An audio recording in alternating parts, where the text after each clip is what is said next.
Assalamualaikum warahmatullahi wabarakatuh. Izin memperkenalkan diri, nama saya Siti Syifa Fauzia dengan NIM 2283 2040, mata kuliah dasar sistem kendali dengan dosen pengampu Bu Desmira STMT.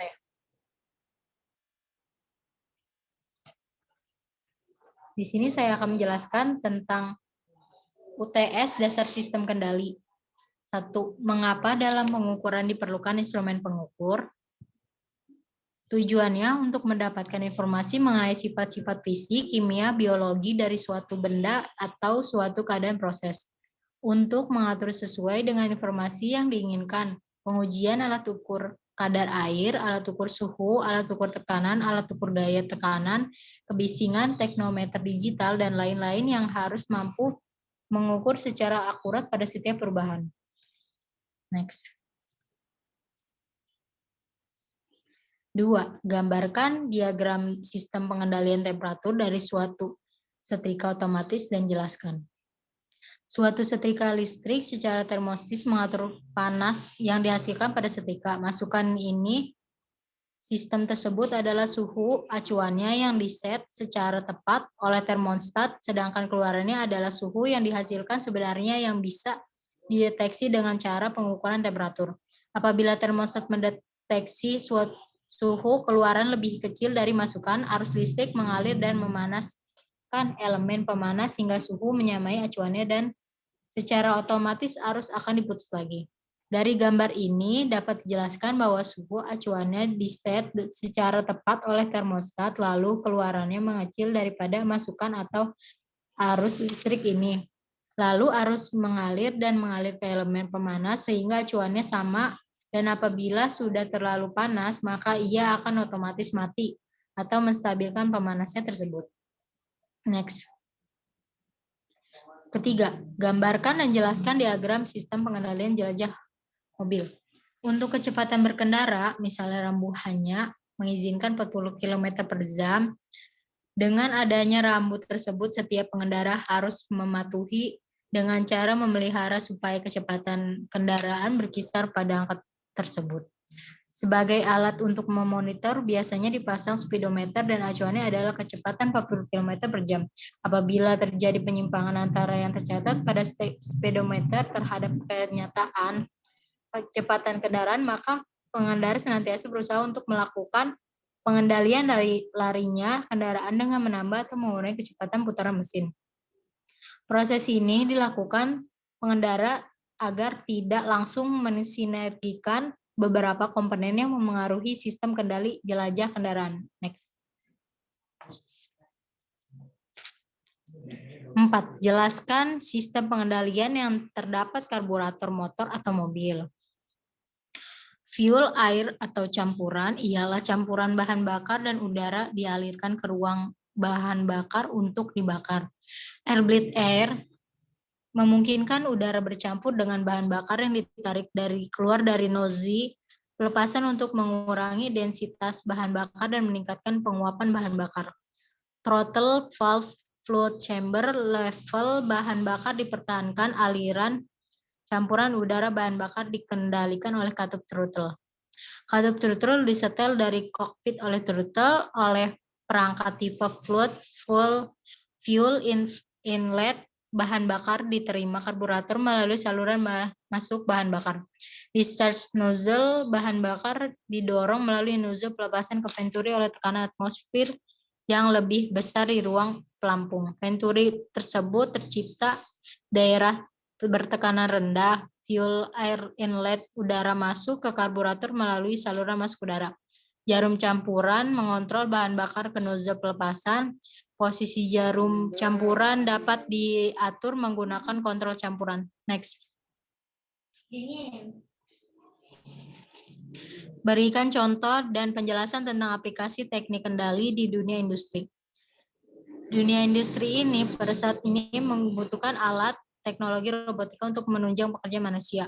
Salah satunya adalah AGV, Automated Guided Vehicle, merupakan suatu kendaraan yang dikendalikan secara otomatis dengan menggunakan sistem navigasi dengan pengendalian pola gerakan menuju tempat yang dituju. Dengan AGV, manusia akan semakin digunakan dalam hal pemindahan barang dari suatu tempat ke tempat lainnya.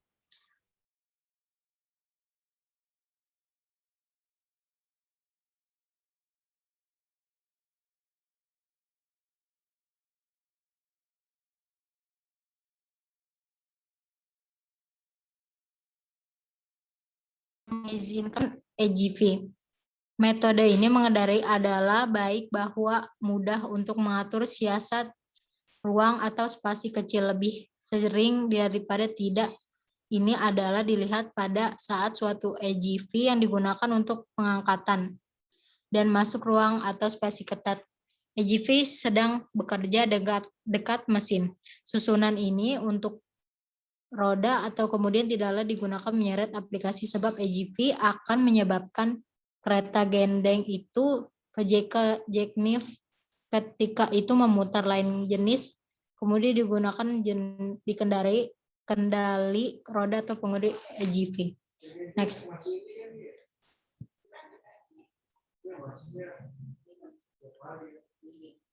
Pengendali jenis ini adalah jauh lebih tepat mengikuti program kawat dibandingkan kecepatan yang diferensial. Mengawasi metode AGV mempunyai memutar lebih lembut tetapi tidak bisa membuat putaran tajam atau jelas di dalam roda ketat. Roda atau kemudi yang mengendalikan AGV dapat digunakan dalam semua aplikasi, tidak sama dengan controller yang direferensial kendali atau kemudi yang dikendalikan dengan untuk menyeret dan dapat juga kadang-kadang mempunyai suatu operator mengendalikan itu. Salah satunya ada mesin ekstrusi coating. Di mana alat ini yang penting di dalam bidang kemasan. Tipe lain mesin ini menghasilkan film laminasi untuk kantong makanan ringan, restored pouch, karton, kertas untuk susu dan minuman keras, dan kemasan obat-obatan. Tersedia bermacam tipe seperti ekstrusi single tandem, ekstrusi, dan tipe khusus serta dengan spesifikasi untuk beraneka ragam produk laminasi. Kualitas tinggi mesin kami menjamin produksi yang stable dan variasi yang banyak memenuhi kebutuhan terdini. Next. Olympus Digital, kamera atau kontrol dan monitoring water chiller system. Pembuatan kontrol dan monitoring mesin chiller ini digunakan untuk dibutuhkan apabila beberapa mesin chiller tersebut bekerja dalam jumlah besar. Mesin ini berfungsi untuk mengontrol dan memonitoring secara otomatis dan termonitor dalam satu ruang. Kontrol akan berdampak besar pada beberapa masalah berikut, yaitu efisiensi energi listrik yang dipakai, kemudahan operasional mesin dalam jumlah besar, kemudahan pembagian beban listrik, kemudahan monitoring temperatur tiap mesin, dan kemudahan maintenance. Dalam pembuatan sistem kontrol dan monitoring berbasis komputer, yaitu sinyal input sensor temperatur PT100. Ini juga bisa diletakkan pada outlet mesin chiller atau demi satu. Sensor ini bertugas memonitor temperatur di